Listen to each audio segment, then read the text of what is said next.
back to the channel. Today we're going to unravel some incredibly complex events in Genoa.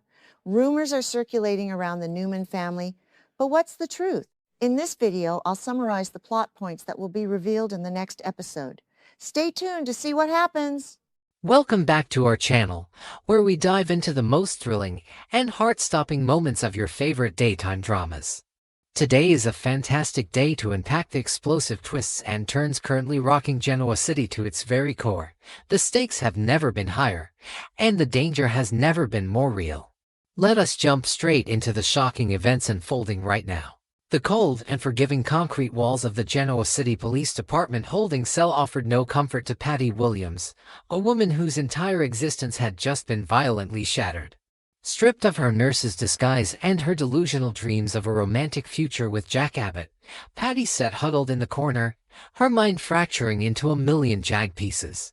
The reality of her failed assassination attempt was slowly creeping into her consciousness, replacing her twisted fantasies with the stark, terrifying truth of her impending incarceration. She muttered quietly to herself, her hands trembling as she replayed the agonizing moment Carl Abbott had thwarted her ultimate revenge against Diane Jenkins. The walls seemed to close in around her, amplifying the chaotic symphony of her own madness. Could her fragile, tormented mind completely shatter into irreparable oblivion before the heavy hand of justice is finally served? Miles away from the sterile confines of the precinct, a predator of a completely different caliber was meticulously preparing for the most audacious performance of his life. Dr. Lawrence Markham, the respected psychiatrist who had seemingly championed Patty's rehabilitation, stood before a brightly lit mirror, staring into eyes that held centuries of malice. He was not a healer, he was Martin Lauren, a criminal mastermind whose hatred for the Abbott family burned with the intensity of a dying star. He knew that Patty, in her current hysterical state, was a ticking time bomb who could easily expose his true identity and his grand, malevolent design. With surgical precision, Martin lifted a highly sophisticated, incredibly realistic silicone mask, designed to perfectly mimic the weathered, authoritative visage of a senior state police official. As he pulled the synthetic skin over his own features, the transformation was both seamless and utterly terrifying. How far into the abyss of darkness is Martin Laurent willing to plunge in order to protect the stolen life he has so carefully constructed? The bustling atmosphere of the Genoa City Police Department was a symphony of ringing telephones, clacking keyboards, and the low, urgent murmur of law enforcement professionals hard at work. Into this chaotic environment walked the disguised Martin Laurent, his posture radiating an aura of absolute and questionable authority. The silicone mask clung to his facial contours flawlessly, moving in perfect synchronization with his jaw and brow, rendering him completely unrecognizable even to the most trained eye. He wore a crisp, immaculate uniform adorned with the insignias of a high-ranking state official. Moving through the precinct with the confident stride of a man who owned the very ground he walked upon. Not a single officer cast a suspicious glance his way, completely blinded by the illusion of power he projected.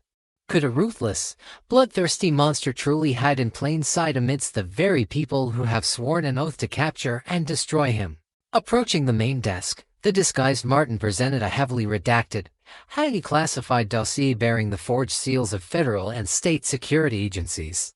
The documents detailed a fictitious, highly sensitive national security threat, mandating the immediate and questioned transfer of the prisoner known as Patty Williams into federal custody. The bureaucratic jargon was dense, intimidating, and designed specifically to overwhelm the desk sergeants and bypass standard operational protocols. Martin spoke in a low, gravelly voice, perfectly imitating the tired cadence of a seasoned veteran burdened by the weight of classified intelligence. He demanded absolute discretion and immediate compliance, utilizing every psychological trick in his vast arsenal to assert dominance over the local authorities. Will this intricate, brilliantly fabricated web of bureaucratic lies hold up against the intense scrutiny of Genoa City's finest detectives? Detective James Burrow, riding high on the adrenaline of having successfully apprehended Patty and seemingly closing the book on the Abbott family nightmare, stepped forward to intercept the senior official. Burrow was a man of logic and procedure, but the sheer gravity of the forged documents, combined with the official's commanding presence, created a momentary blind spot in his usually impeccable judgment. He scrutinized the transfer orders, his eyes scanning the flawless signatures and the intimidating federal letterheads that demanded immediate cooperation. The fabricated story of a larger conspiracy involving Patty Williams played perfectly into Burroughs' own lingering suspicions about the case, making the lie entirely palatable. Blinded by his own hubris and the desire to assist in a massive federal sting, Burrough nodded, stepping aside to grant the imposter full access to the holding cells. Will Detective Burroughs' momentary lapse in judgment become the single greatest, most devastating regret of his entire law enforcement career? The heavy, iron-barred doors of the maximum security corridor echoed with a resounding clang as the disguised Martin Lawrent made his way toward Patty's isolated cell. The sterile, fluorescent lighting cast long, ominous shadows across the floor, heightening the palpable sense of impending doom. With every step, Martin felt the intoxicating thrill of his own genius. He was a wolf strolling casually through the sheepfold, entirely untouched and unchallenged. He signaled for the accompanying guard to unlock the cell door, projecting an air of impatient urgency that discouraged any further questions or delays. The lock clicked, the heavy door swung open, and the predator finally stood face to face with his broken, hysterical pawn. What terrifying, unimaginable fate awaits a woman who has already lost her tenuous grip on reality and is now at the mercy of a true psychopath? Patty shrank back against the cold concrete wall, her eyes wide with terror as the imposing and familiar figure stepped into her claustrophobic cell. She began to babble uncontrollably, threatening to expose everything, to scream the truth about Dr. Markham and the twisted games they had played. But before she could utter a single coherent accusation, Martin leaned in close, his face mere inches from hers, and whispered a highly specific, deeply embedded secret code word. It was a psychological trigger, carefully implanted during their countless, manipulated therapy sessions, designed to completely override her conscious will. Instantly, the hysteria vanished from Patty's eyes, replaced by a vacant, terrifyingly docile stare as her fractured sepsis snapped into perfect, mindless compliance. What dark, inescapable psychological conditioning has Martin Lawrent embedded so deeply within the shattered ruins of her mind? Without a single word of protest, Patty stood up, her movements stiff and robotic, entirely subservient to the man behind the silicone mask. Martin draped a heavy, obscuring jacket over her shoulders, guiding her out of the cell with a firm, controlling grip on her arm. The walk back through the bustling precinct was an agonizing exercise in tension. Every passing second felt like an eternity, and every passing officer was a potential threat to their brilliant, fragile illusion. Martin maintained his authoritative facade, offering curt nods to the passing detectives while keeping Patty's vacant face shielded from direct view. The air in the precinct felt suffocatingly thick, heavy with unspoken danger that was casually strolling toward the exit. Can this twisted, malevolent duo actually make it out of the heavily guarded fortress without raising a single, life-threatening alarm? The heavy glass doors of the police department slid open, and the cool, crisp air of the Genoa City night washed over them, carrying the sweet, intoxicating scent of absolute victory. Martin guided his brainwashed captive down the concrete steps and toward a sleek and marked black SUV waiting silently in the shadows of the adjacent alleyway. As he opened the door and ushered Patty into the darkened interior, he allowed himself a brief, chilling smile beneath the synthetic skin of his disguise.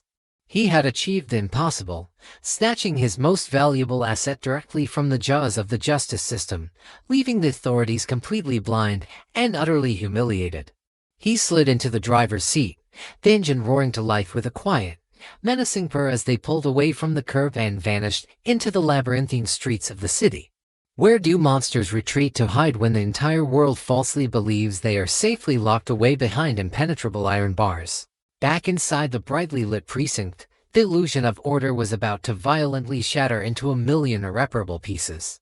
Detective Burrough, seeking to verify a minor administrative detail regarding the federal transfer, picked up his desk phone and dialed the direct line to the agency listed on the classified documents. The response he received from the bewildered federal dispatcher sent an immediate, icy chill straight down his spine, freezing the blood in his veins. There was no national security threat. There were no transfer orders. And the senior official who had just walked out of their front doors with their most high-profile prisoner was an absolute phantom. Burrow's face drained of all color as the devastating reality of the deception crashed over him like a tidal wave of professional ruin. How will the seasoned, proud detective cope with the devastating, career-ending reality of his monumental failure? Panic erupted within the precinct with the explosive force of a detonated bomb, transforming the orderly environment into a frantic, shouting chaotic war zone. Burrow slammed his fist onto the emergency lockdown button, sending blaring, deafening sirens echoing through the halls and flashing red strobe lights spinning across the walls.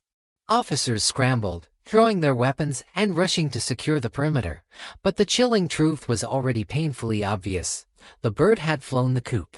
They had willingly handed over a deranged attempted murderer to an unknown, highly sophisticated accomplice who possessed the resources and the audacity to infiltrate their securest facility.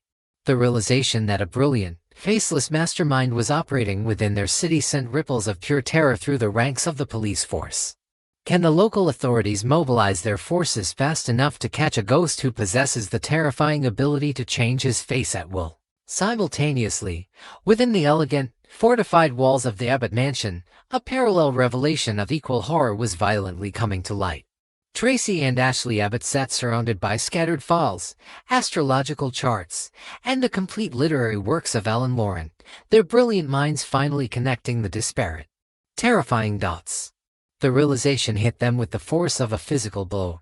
Dr. Markham's obsession with twins, his Gemini comments, and his physical mannerisms all pointed to the impossible truth that he was Martin Loren. Just as Ashley picked up her phone to frantically warn Jack and Kyle of the predator hiding in their midst, the breaking news alert flashed across the television screen, announcing Patty Williams' shocking, impossible escape from police custody. Will the Abbott sisters' brilliant, hard-fought deduction be enough to save their vulnerable family from the impending slaughter? The entire state of Wisconsin was immediately thrust into a state of maximum emergency, launching the most extensive, aggressive manhunt in the history of Genoa City. Heavily armed tactical units established blockades on every major highway, while police helicopters equipped with thermal imaging scoured the darkened landscapes from the sky above. But Martin Loren and Patty Williams had seemingly evaporated into thin air, leaving behind nothing but a trail of shattered egos and a city paralyzed by overwhelming fear. Jack, Diane, and Kyle Abbott were immediately placed under heavily armed police protection, forced to live in constant, suffocating terror of the shadows. The master of disguise was loose, armed with a brainwashed pawn and an insatiable, burning thirst for bloody retribution. He will be the first tragic victim to fall when the master of disguise finally unleashes his final, apocalyptic vengeance upon Genoa City.